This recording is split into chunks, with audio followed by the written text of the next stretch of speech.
Queridos, a paz de Jesus seja com todos. É muito bom estar mais um domingo com vocês, um domingo pela manhã, onde nós, depois de ouvirmos uma mensagem tão edificante pelo nosso querido irmão e seminarista Cândido, nós vamos dar continuidade à lição da série Lições de Vida, do autor Max Lucado. E nesta manhã nós vamos estar trabalhando a lição número 11, e eu quero convidá-los para, neste momento, nós orarmos, pedirmos ao Senhor sabedoria e graça para esse momento tão precioso, para aprendermos mais da sua palavra. Vamos orar juntos? Pai querido, obrigado por essa manhã que o Senhor nos dá. Obrigado pelo privilégio que nós temos, a liberdade que nós temos para estudar a Tua Palavra, Pai, para dizer ao Senhor aquilo que está no nosso coração, da forma como entendemos a vontade do Senhor, e ouvir do Senhor se estamos caminhando na trilha correta. Então nos ajuda, nos dá sabedoria, nos dá graça, nos faz ter a mente aberta, um coração completamente pronto para aprender do Senhor, Pai. Obrigado por cada pessoa que está conosco nessa manhã e está conectada a este canal. Eu te peço, usa esse momento para edificar a vida de cada pessoa, aonde quer que ela esteja, Pai. Pode estar em casa, pode estar viajando, pode estar num leito de hospital, pode estar em diversos lugares, mas se ela está conectada neste momento com este canal, ela está buscando ouvir do Senhor, aprender do Senhor. Então, usa esse momento, Pai, para falar com teus filhos e filhas e que tenhamos uma manhã maravilhosa. É o que eu te peço e te agradeço, em nome de Jesus. Amém? Aleluia, queridos e queridas. Lição número 11. A lição número 11, ela está tratando da carta do apóstolo Paulo aos Colossenses, em especial no capítulo 4. Terminaremos na próxima semana, com a graça de Deus, o livro de Colossenses, baseado na série, como eu já disse no início, Lições de Vida, do autor, escritor Max Lucado. E eu quero te convidar para caminhar nessa trilha conosco, tá bom? O tema dessa lição é companheiros de jornada. Companheiros de jornada. Esse tema tem a ver diretamente com a igreja de Colossos, não é? Uma igreja que o apóstolo Paulo, já ouvimos isso desde da primeira lição, mas é bom lembrar, o apóstolo Paulo nunca visitou. Ele acompanhou, ele pastoreou essa igreja, foi o mentor desta igreja, através de um servo, um discípulo seu, que se converteu e levou a palavra do Evangelho à cidade de Colossos, e ali fundou a igreja, tá? O Epáfras fez isso, e com muita graça ele permitia que o apóstolo Paulo, ainda que estivesse longe, provavelmente na cidade de Éfeso, ele escreve essa carta aos Colossenses. E nesse capítulo 4 ele vai falar de forma muito especial e mostrar para mim e para você a importância de estarmos juntos como igreja, de estarmos caminhando como companheiros de jornada. O apóstolo Paulo, ele conclui sua carta à igreja em Colossos com saudações finais de diversos colegas e amigos em comum, de modo a lembrar-nos de que a fé cristã, ela deve unir os cristãos como um só corpo. O desejo de Deus é que seus filhos vivam, eles cresçam e eles sirvam ao próprio Deus juntos, façam isso juntos. E eu creio que nós temos buscado e temos desfrutado disso, não é, queridos? Creio. E uma coisa interessante é que a Bíblia ela utiliza várias metáforas, né, para descrever a igreja. Ela fala que a igreja é corpo, que a igreja é edifício, que a igreja é templo, é família espiritual, noiva e também rebanho. São várias metáforas, várias palavras que representam a igreja no Novo Testamento. Agora uma pergunta, qual deles você utilizaria para descrever a sua igreja? Então você que é membro aqui da Primeira Igreja Batista do Engenho do Meio, dessas metáforas, dessas palavras que o apóstolo Paulo ele coloca como representação da nossa comunidade, da Igreja de Cristo, qual nome você acha que se adequaria, se você identifica como um nome que vai representar a nossa igreja, a PIBEM? Mas você também, que faz parte de outra igreja, está hoje nos dando a alegria de nos visitar. A sua comunidade, aonde você congrega, ou o grupo pequeno que você faz parte, né? De repente você está fazendo parte de uma configuração diferente de igreja, Igreja João Lares, né? Então, como é que você pode identificar o seu grupo? Você entende ele como corpo, como edifício, como templo, como família espiritual, noiva ou rebanho? Como é que você identifica a sua igreja?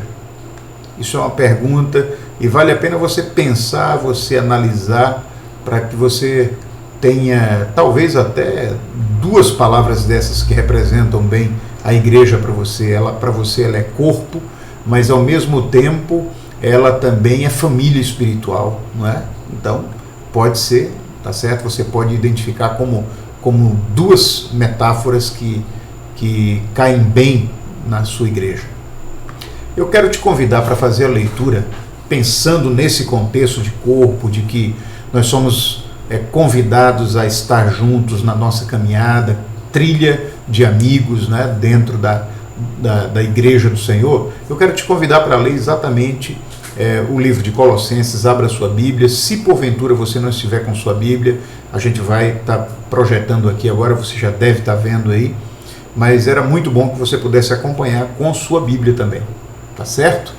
Então, observa Colossenses capítulo 4, e vamos ler dos versos 7 até o verso 18. Colossenses, capítulo 4, dos versos 7 até 18. Diz assim o texto da palavra de Deus: Tíquico lhes informará todas as coisas a meu respeito. Então, o apóstolo Paulo está escrevendo para a igreja em Colossos e ele diz, olha, o Tíquico, esse grande amigo, irmão, ele vai levar informações para vocês na igreja em Colossos, tá certo? Tíquico lhes informará todas as coisas a meu respeito. Ele é um irmão amado, ministro fiel e cooperador no serviço do Senhor. Eu o envio a vocês precisamente com o propósito de que saibam de tudo o que se passa conosco, e para que ele fortaleça os seus corações. Verso 9, ele irá com Onésimo. Vocês estão lembrados de Onésimo, aquele escravo de Filemon, que foge ali da casa de Filemon, se encontra com Paulo, se converte ali nesse seu tempo como fugitivo, como escravo que fugiu, e ele se converte. Agora Paulo diz aos Colossenses que Onésimo vai acompanhar Tíquico para levar essas informações de como ele está, né? E mais tarde, lá na carta a Filemon, Paulo faz algo maravilhoso, né? Ele promove o reencontro de Onésimo e de Filemon, tá? Então, verso 9, ele irá com Onésimo, fiel e amado irmão, que é um de vocês. Eles irão contar-lhes tudo o que está acontecendo aqui. Aristarco meu companheiro de prisão, envia-lhe saudações. Aristarco provavelmente é um voluntário para estar com o apóstolo Paulo na prisão. Nesse período, ele estava provavelmente numa prisão em Roma, uma prisão domiciliar, e o Aristarco se propôs, provavelmente essa a visão de alguns estudiosos, né, alguns biblistas, ele estava como voluntário cuidando do apóstolo Paulo. E aí o apóstolo diz também no verso 10, Aristarco, meu companheiro de prisão, envia-lhe saudações, bem como Marcos, primo de Barnabé. Olha, é muito interessante ouvir falar sobre cada um desses, né? O Marcos, primo de Barnabé, agora está aí com Paulo, né? Provavelmente dando suporte nesse momento dele de encarceramento. E Marcos é aquele mesmo que, logo no início das viagens missionárias de Paulo, o Paulo teve uma discussão com Marcos, um jovem que depois veio a escrever o Evangelho, né, de Marcos, e teve uma discussão com Marcos e Barnabé tentou apaziguar, não conseguiu, e Paulo rejeitou aquela viagem missionária com Marcos, e Marcos ficou um tempo sem estar com Paulo, né? E não se sabe exatamente o que aconteceu, a gente não tem essa informação clara na Bíblia, mas provavelmente pontos de vista diferentes em termos de evangelização ou de onde fazer a evangelização, não se sabe exatamente, isso são suposições. Mas aí, agora, o Marcos, depois de alguns anos, está de volta junto com Paulo. E aí Paulo diz que o Aristarco, companheiro de prisão, envia-lhe saudações, bem como Marcos, primo de Barnabé. Vocês receberam instruções a respeito de Marcos, ainda no verso 10. E se ele for visitá-los, recebam-no. Olha, então, provavelmente essa situação de Marcos e Paulo, isso tomou proporções públicas, né? Então, o povo das cidades mais próximas, o povo ficou sabendo dessa discussão e dessa separação temporária deles. Mas agora Paulo está dizendo, olha, Marcos está aqui comigo. Marcos agora é alguém que está caminhando bem comigo e eu dou todo o apoio. E eu queria que, se porventura Marcos for até Colossos, recebam ele muito bem. É alguém que hoje é um grande ajudador, tá certo? Olha que coisa interessante, né? As dificuldades no relacionamento, elas podem acontecer, mas elas não podem perdurar. Elas precisam ser vencidas. Somos irmãos, e assim Paulo via Marcos. Talvez precisou de algum tempo para amadurecer, para entender, para abrir a mente, não é? E perceber verdadeiramente qual era o caminho que tinha que se tomar, e aí voltam e reatam o relacionamento, não é? A amizade. Aleluia! E isso é fundamental, filhos, para mim e para vocês.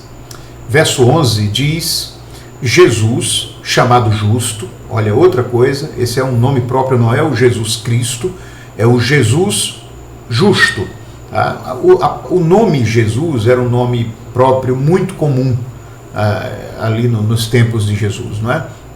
Jesus era considerado o Nazareno ou o Cristo. Esse Jesus aqui era Jesus o Justo, né? E ele diz no verso 11, Jesus, chamado Justo, também envia saudações. Esses são os únicos da circuncisão que são meus cooperadores em favor do reino de Deus. Eles têm sido uma fonte de ânimo para mim. Olha, Paulo está deixando bem claro aqui, Paulo foi chamado para evangelizar, para trazer as boas novas aos gentios, não é? Nós já temos esse entendimento há muito tempo. Mas ele está dizendo aqui que, ainda que ele seja um missionário desafiado a levar as boas novas aos gentios, deveria haver uma cooperação, deveria haver uma boa relação com os judeus também, tá? E aí Paulo está chamando a atenção aqui, dizendo que, olha, tenho dificuldades, dos judeus todos que eu conheço, e eu fui um daqueles que andou muito com eles, né? Os únicos que eu estou podendo contar são esses, né? Jesus o justo, que envia saudações, o Marcos, né? E provavelmente o Aristarco. Então, eram pessoas que tinham essa questão de serem judeus e eram os únicos que estavam acompanhando Paulo nessa lida de espalhar as boas novas, né? Os outros se preocupavam mais em manter dentro das quatro paredes do judaísmo, em Jerusalém, não é? As boas novas. E Paulo diz: eu tenho só esses que estão caminhando comigo, tá? Verso 12, ele diz: Epáfras, que é um de vocês e servo de Cristo Jesus, envia saudações também. Olha, mais um nome. O Epáfras agora é aquele que fundou a igreja, estava provavelmente ali com Paulo, também vendo a realidade de Paulo, trazendo provavelmente alguma ajuda, não só espiritual, mas financeira também, para o apóstolo Paulo. E ele diz: olha, o Epáfras, que é um de vocês e é servo de Jesus Cristo, envia saudações.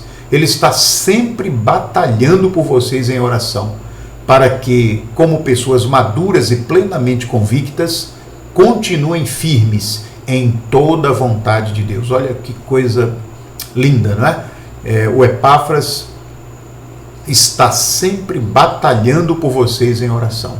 Filhos, isso é algo que precisa mexer com o coração de cada um de nós.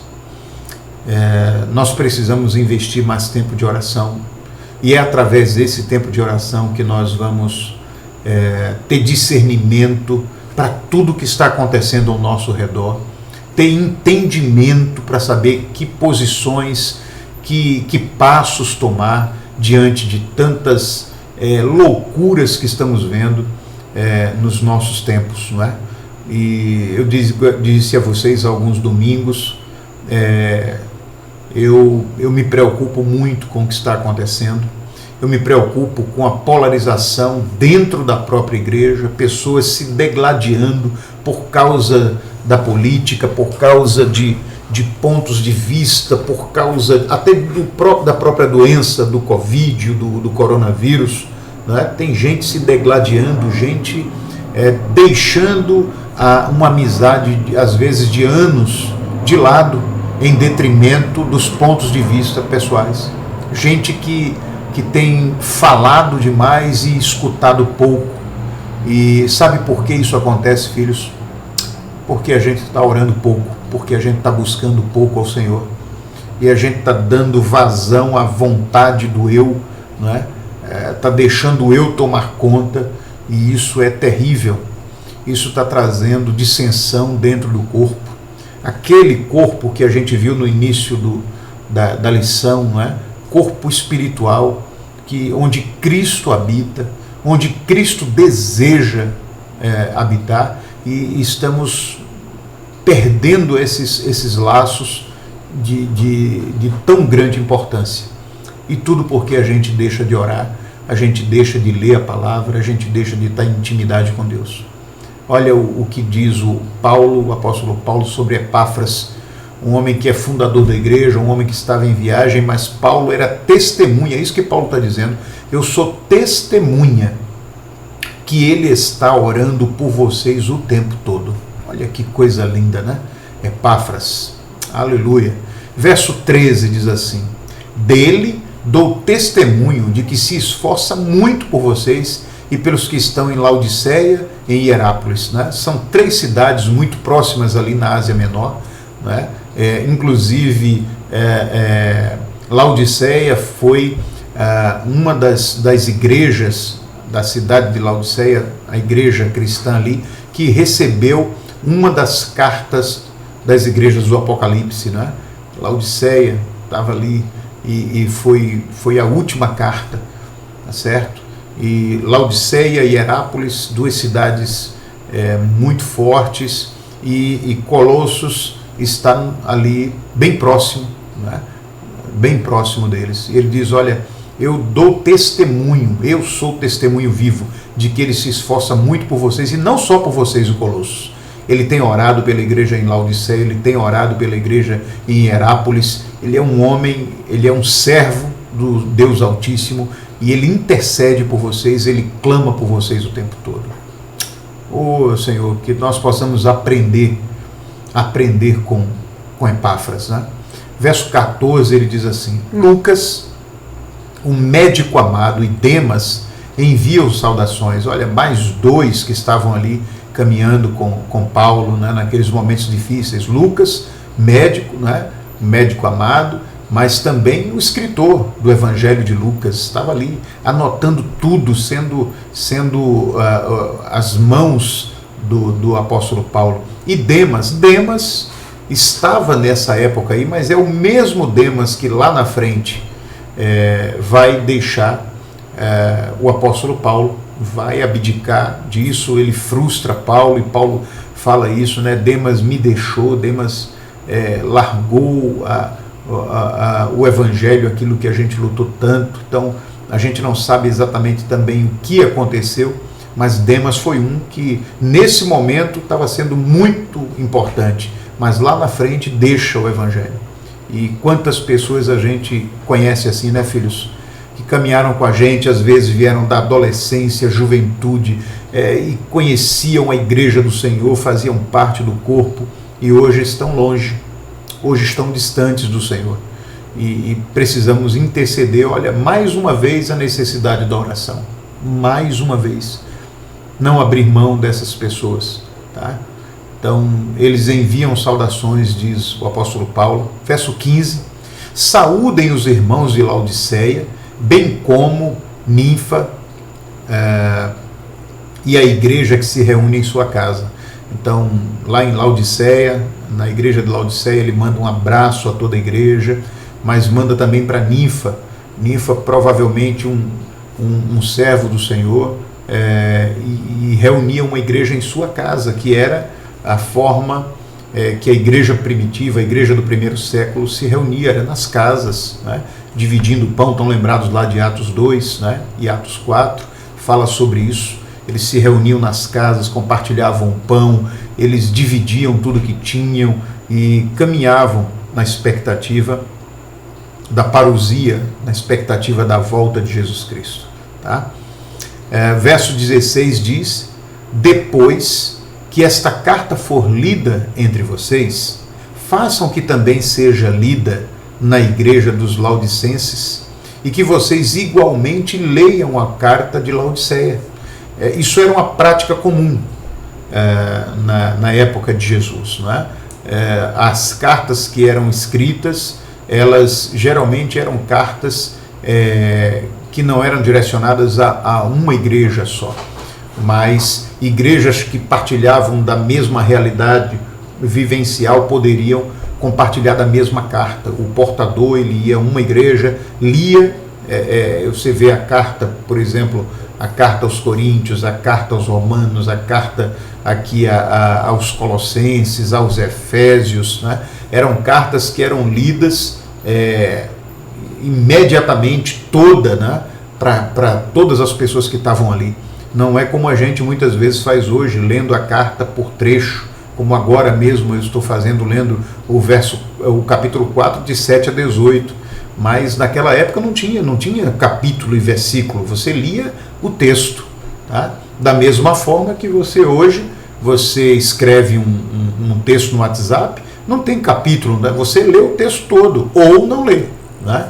Você lê partes, você pode deixar de receber muito do que ainda tinha no texto. Então todo mundo quer ler todo, e era assim que acontecia. Então Paulo está dizendo: olha, depois que vocês lerem, façam que também seja lida na igreja de Laodiceia, né? Ou seja, lá em Colossenses vocês devem ler, na igreja de Colossos, mas depois também leiam na igreja de Laodiceia. E outra, o que dá a entender aqui é que ele escreveu uma carta também para a igreja de Laodiceia, e ele diz: leiam também a carta de Laodiceia, ou seja, pegue a carta que eu enviei para Laodiceia e leiam lá na igreja de Colossos, né? Então é uma carta, ou duas cartas quase que circulares para todo o povo.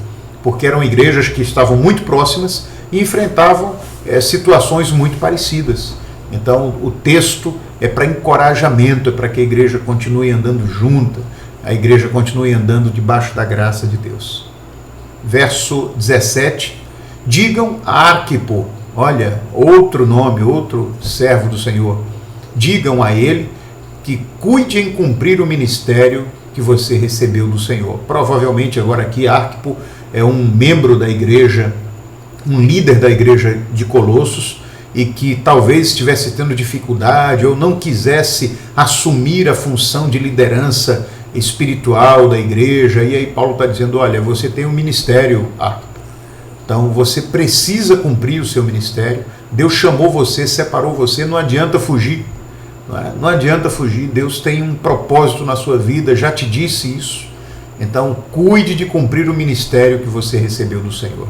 E verso 18, ele diz, eu, Paulo, escrevo esta saudação de próprio punho, lembrem-se das minhas algemas, e a graça seja com vocês. Aleluia! Muito bom poder ouvir uma parte da carta, imagine lê-la toda, o que o apóstolo Paulo fala para a igreja, né? Mas eu tenho algumas coisas para perguntar para vocês aqui, filhos, hoje. Quem são os seus irmãos e irmãs mais queridos na fé? O que é que os torna tão importantes assim para você? Do jeito que Paulo mencionou aqui, não é? Você viu ele mencionar Epáfras, mencionar Marcos, Lucas, não é? Todos esses homens aí, o último, né? O Arquipo, tá? O Onésimo. Paulo fala sobre cada uma das características deles e por que eles são importantes para Paulo. Eles os ajudam nas orações, trazendo as ofertas, cuidando da saúde do Paulo, né, que estava encarcerado há tanto tempo já. Ou seja, eles tinham um papel fundamental na vida de Paulo. E a pergunta é, quem são os seus irmãos e irmãs mais queridos na fé? E o que é que os torna tão importantes assim? Essa pergunta, se eu volto para mim, eu poderia dizer a vocês, eu tenho muitos irmãos e irmãs muito queridas. Alguns que eu considero pais, outros que eu considero mães, alguns que são mentores e nem sabem que são meus mentores, mas eu observo para eles, observo eles, a vida deles, como eles caminham, como eles cuidam da família, como eles cuidam dos negócios, como eles dirigem a igreja, e eu aprendo com eles todos os dias, né?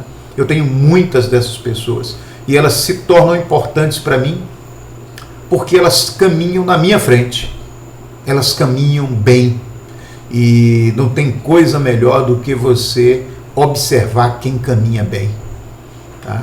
Se você já ouviu aquele ditado antigo, né? Que as pessoas diziam, ainda dizem, né? Me dizes com quem tu andas, que eu te digo quem tu és. É exatamente isso. Quem é o teu farol? Quem é a tua referência? Quem são os irmãos e irmãs e irmãos queridos que você olha e que você sabe que são importantes para você? Essas pessoas, se são pessoas voltadas para a intimidade com Deus, filho, tenha certeza que você vai ser um homem ou uma mulher também voltada para a intimidade com Deus, porque eles são um referencial para você, tá? Então, quem são? Pensa sobre isso. Agora me diga o seguinte, você viu que o apóstolo Paulo escreveu sobre cada um daqueles irmãos, né? Sobre as características deles, né? Como é que você seria descrito por alguém em uma carta hoje? Imagine, nesses dias, eu tive o privilégio, eu tive a oportunidade de fazer uma carta de recomendação por uma situação, uma determinada situação, e um casal me pediu para que eu pudesse fazer uma carta de recomendação para eles. E filhos, eu tive uma alegria muito grande, foi muito fácil fazer uma carta de recomendação para eles, porque são filhos amados e queridos, né? É uma família linda, cheia de características de uma família que tem o temor de Deus, sabe? Que tem as suas características pessoais, tem a sua identidade. Eles não são pessoas que não têm posicionamento, têm seus posicionamentos, mas são filhos, servos, têm o temor de Deus. E foi fácil escrever sobre eles, foi fácil colocar as características, por que eu os indicava para determinada situação, por que eu endossava essa família para determinada situação. Mas eu pergunto a você agora, como é que você seria descrito por alguém que precisasse dar uma carta de recomendação sobre você ou para você? Como é que você seria descrito por essa pessoa? Com as características que o apóstolo Paulo colocou de cada um daqueles homens? Para pensar sobre isso. É algo também muito importante, né, filhos? Como é que as pessoas nos veem? Muitas vezes existe uma disparidade, um abismo muito grande em como eu me vejo e como as pessoas me veem. Muitas vezes nós temos uma imagem bem diferente daquilo que as pessoas têm de nós, não é? E como é que você seria descrito? Pensa sobre isso. Você quer um exercício bom? Pessoas que tenham um bom relacionamento com você, pessoas que caminham, que conhecem você, peça a elas para dizer como elas te enxergam, quem é você. Olha que exercício saudável. Para pensar nisso. Isso vai te ajudar muito, tá bom? Por que cumprimentos calorosos, como os que Paulo deu à igreja de Colossos, à igreja lá de Laodiceia, né? Por que cumprimentos calorosos e palavras de afirmação são tão importantes entre os cristãos? Eu vou dizer a vocês uma coisa. Cumprimentos calorosos, palavras de afirmação, palavra de gratidão, não são importantes só para os cristãos. São importantes para qualquer pessoa, em qualquer que seja a realidade vivencial dela, independentemente da sua opção espiritual, independente. Palavras de afirmação e cumprimentos e gentileza e gratidão faz bem para todas as pessoas, filhos, todas. Mas entre os cristãos, e eu entendo por que o Marcos Lucado faz essa pergunta, é muito forte isso, é muito necessário isso, porque nós somos de forma velada em alguns países ou estados e de forma não velada, ou seja, de forma muito clara, violenta, somos discriminados, perseguidos sobre a terra. E quando a gente se sente perseguido, quando a gente se sente escanteado, como é bom você ter um cumprimento caloroso de alguém que partilha da mesma fé que você, que tem as mesmas lutas que você, mas abre a boca para abençoar você, traz palavras de afirmação, dizendo quem você é, falando sobre a sua identidade em Cristo. Como isso é bom, como é gostoso trazer, tanto receber como dar uma palavra de encorajamento para pessoas. É por isso que os cumprimentos calorosos e palavras de afirmação são tão importantes entre os cristãos, né? Mas tem mais coisas, olha, encorajamento. Abre tua Bíblia, eu quero ler com você, lá no Salmo 34. Salmo 34 é espetacular, eu gosto muito desse salmo e leio muito esse salmo, compartilho ele, principalmente com pessoas que estão enfrentando situações de enfermidade, e eu queria compartilhar com você, tá? Cumprimentos calorosos, palavras de afirmação são importantes entre os cristãos também porque trazem encorajamento. E aí olha o que diz o Salmo 34, de 1 a 8, ele diz assim: bendirei o Senhor todo o tempo, os meus lábios sempre o louvarão. Minha alma se gloriará no Senhor. Ouçam os oprimidos e se alegrem. Proclamem a grandeza do Senhor comigo. Juntos exaltemos o seu nome. É um convite, é um desafio a exaltar o nome do Senhor. Olha o verso 4, olha o que é que diz. Busquei o Senhor e ele me respondeu e livrou-me de todos os meus temores. Ele me encoraja a não baixar a cabeça diante das circunstâncias que eu enfrento.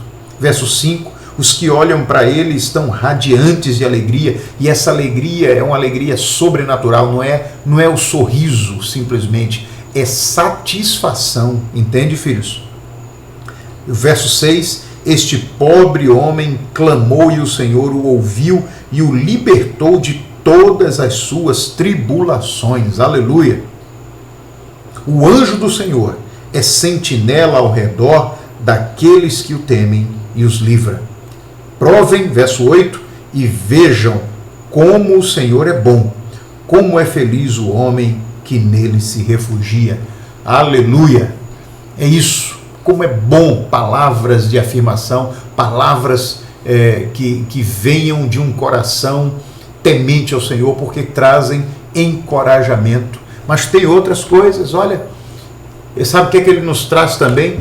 Lá em Eclesiastes 4:12, eu quero ler com você, Eclesiastes 4:12, traz a percepção de que nós não estamos sozinhos. Não estamos sozinhos. Amém? Então, capítulo 4 de Eclesiastes, verso 12, olha o que é que diz? Muito conhecido, diz assim: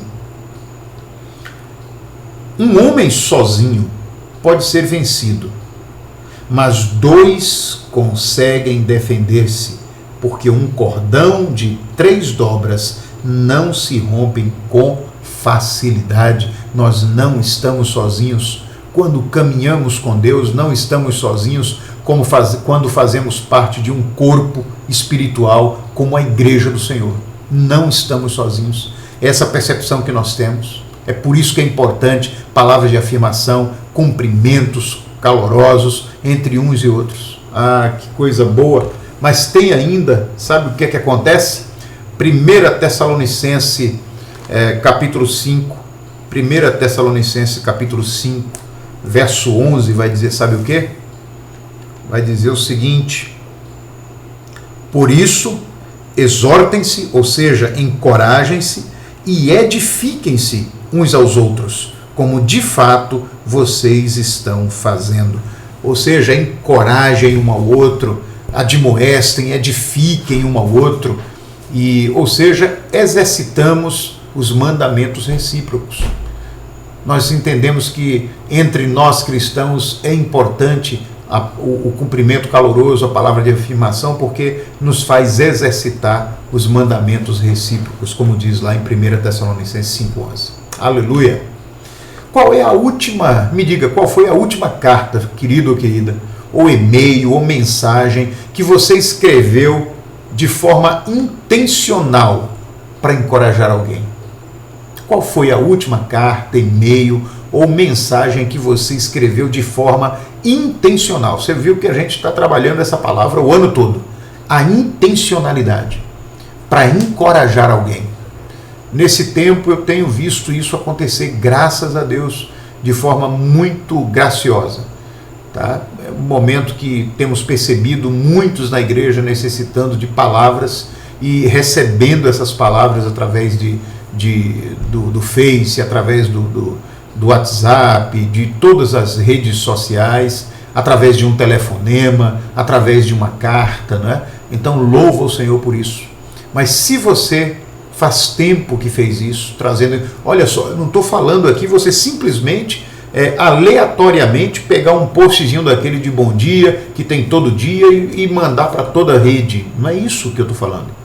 Eu estou falando de forma intencional você fez isso para encorajar alguém que Deus colocou no seu coração que você precisava falar hoje, ou precisou falar um dia, ou vai precisar falar amanhã, de forma intencional. Aquela pessoa que por você ter um tempo de oração precioso com Deus todo dia, Deus levanta você e diz: olha, ligue para fulana, ligue para fulano, escreva, passe uma mensagem para eles, eles precisam de encorajamento. Quando foi a última vez que você fez isso? Não estou falando, mais uma vez, eu não estou falando de todo dia passar um postzinho dizendo: ah, joia, bom dia. Isso é muito genérico. A palavra aqui é de que forma ou quando você fez isso de uma forma intencional, com uma pessoa específica, com um grupo de pessoas específico, com uma família de forma específica. Tá bom? Responde isso.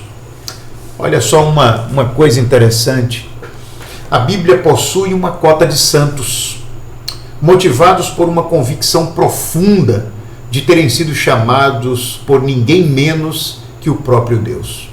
Como resultado, esses santos, essa cota de santos, suas ações não eram afetadas pelo humor. Eu estou falando aqui de cada um desses homens que foram mencionados na nossa leitura bíblica.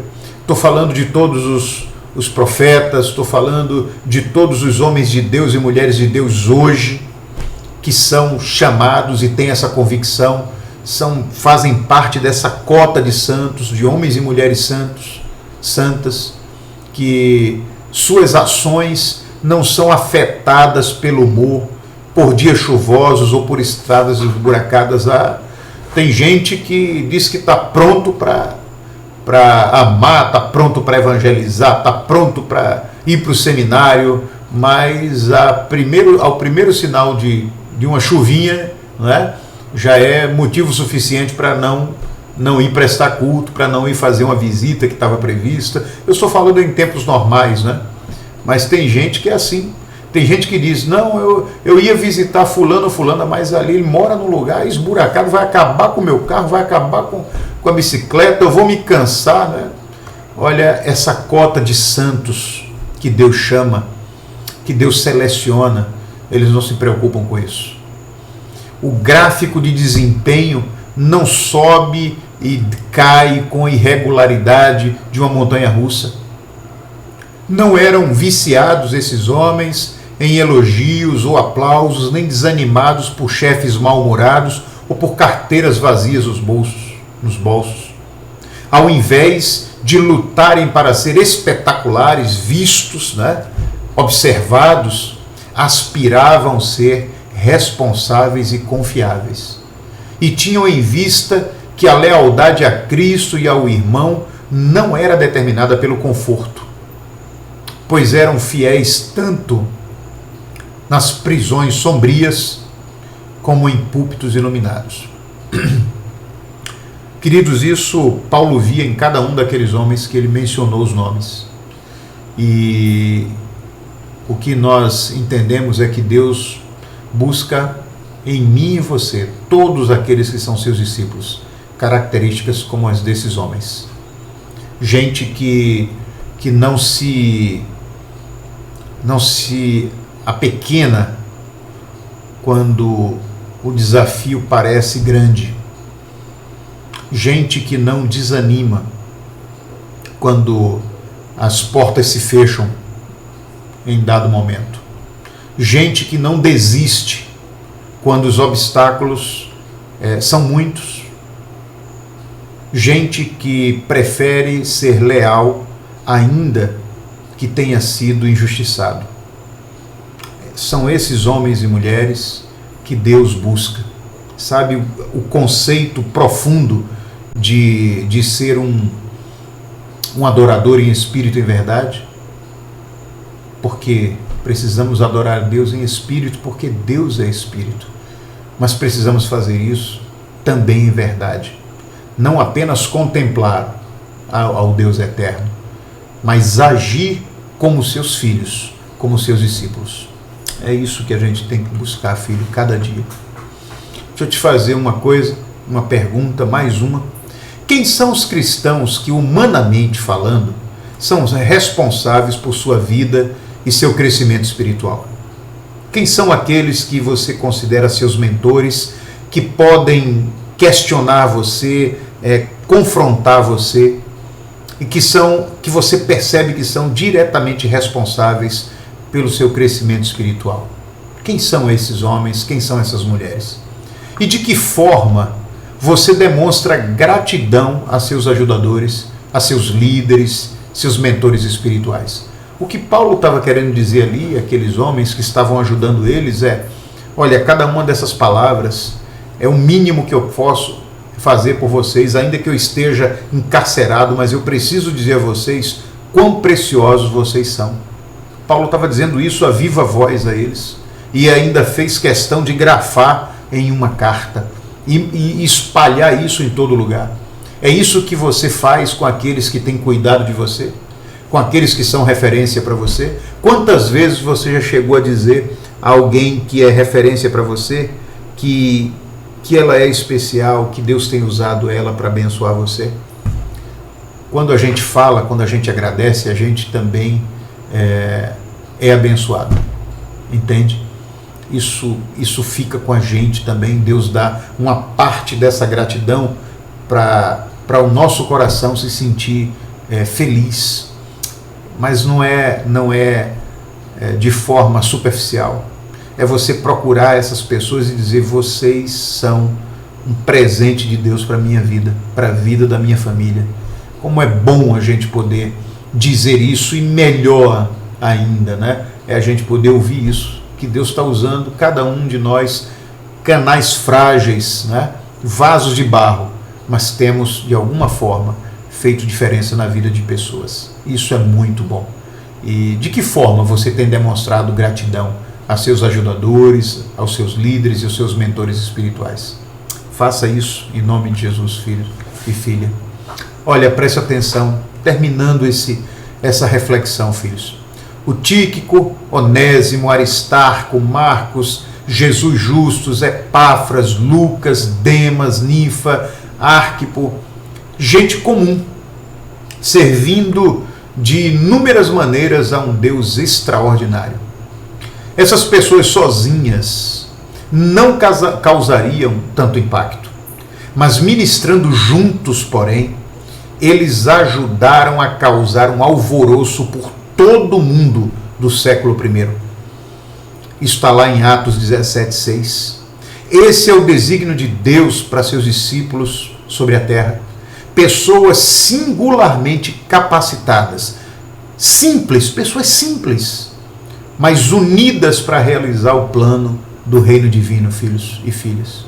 Queridos, pela força do Espírito Santo, resistam às tendências do individualismo e da autonomia de nosso tempo. Junte-se com outros cristãos a fim de crescer e de servir.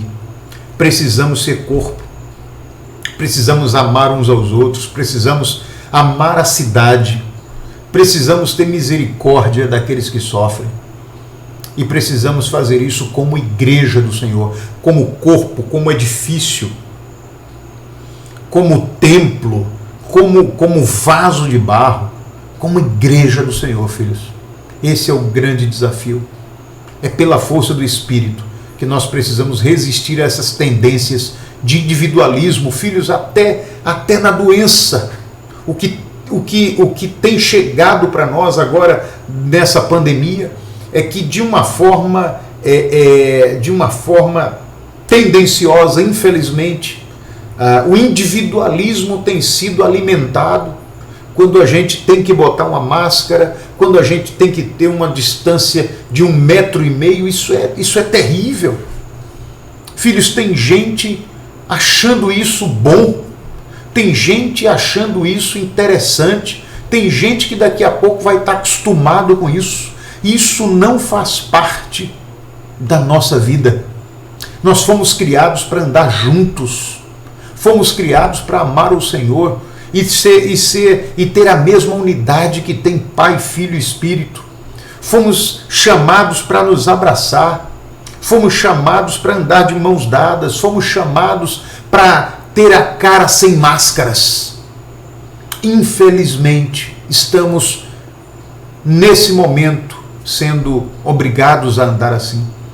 Mas isso não pode ser algo que nós venhamos a nos conformar.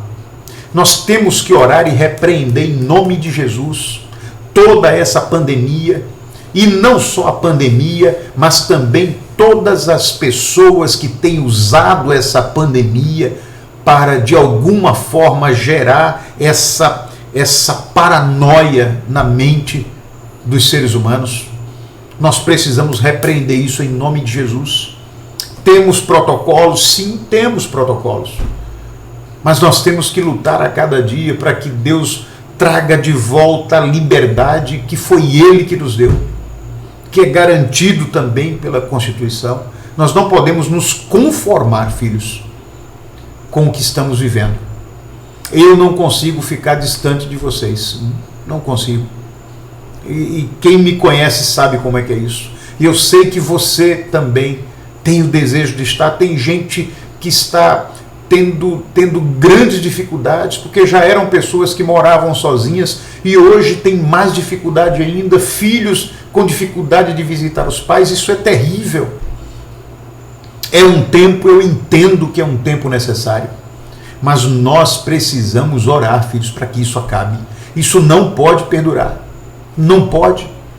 E ainda mais quando se passa ou se vier a passar do tempo necessário por causa de ingerência humana. Isso tem que ser repreendido em nome de Jesus, porque nós nascemos, nos criamos para estarmos juntos. Você entende? Precisamos desfrutar da unidade do Senhor. Precisamos estar caminhando juntos. E eu peço a Deus que nos dê sabedoria para que quando esse tempo acabar, e que seja breve isso, nós possamos voltar a estar juntos. E que o novo normal,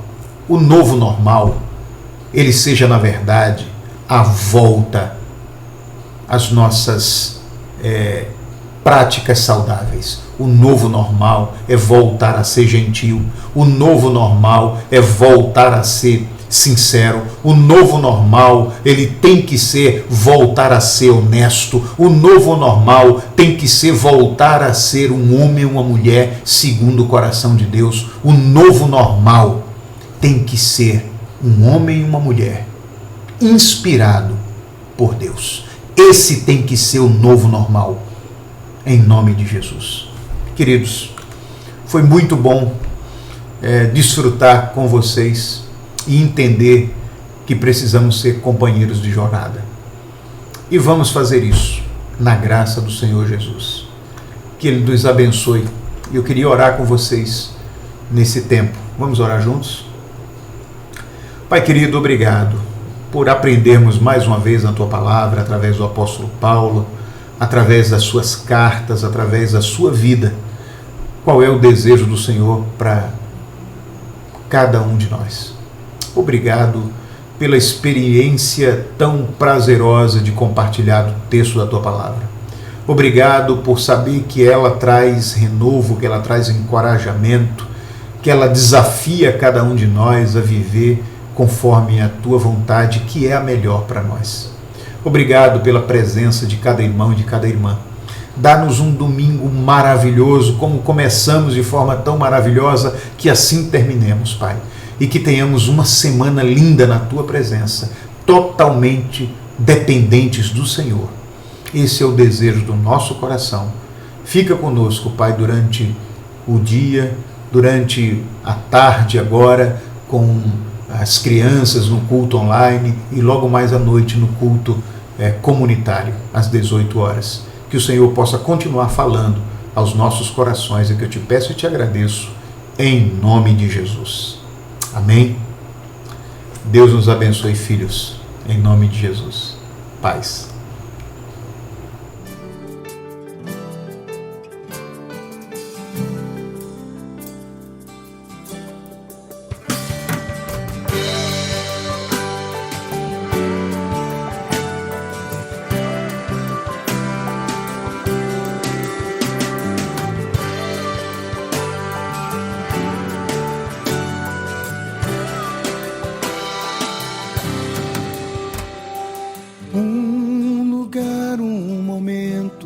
Apenas um som em meu coração, meu Deus e meu Pai, eis o desejo, ouvir tua voz.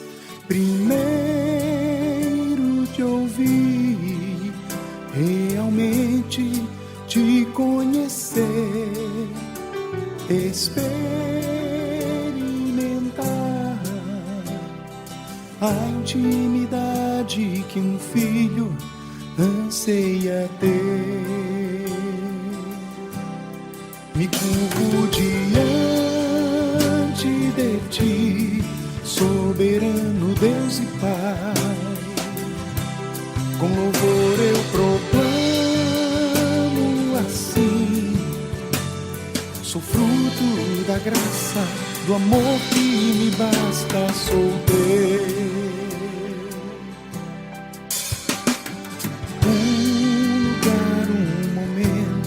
Apenas um som em meu coração, meu Deus e meu Pai, eis o anseio, ouvir tua voz. Primeiro te ouvir, realmente te conhecer,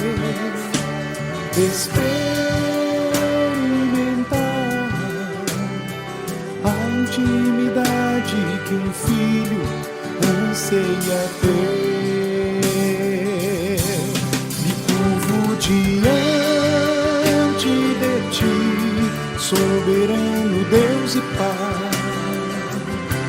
Com louvor eu proclamo assim: sou fruto da graça, do amor que me basta, sou teu.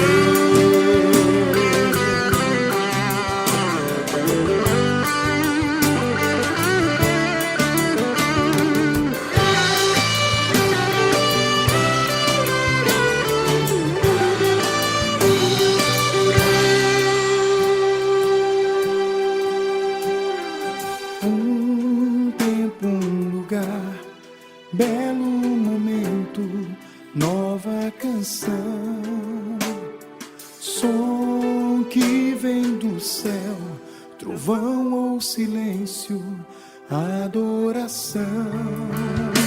Primeiro te ouvir, realmente te conhecer,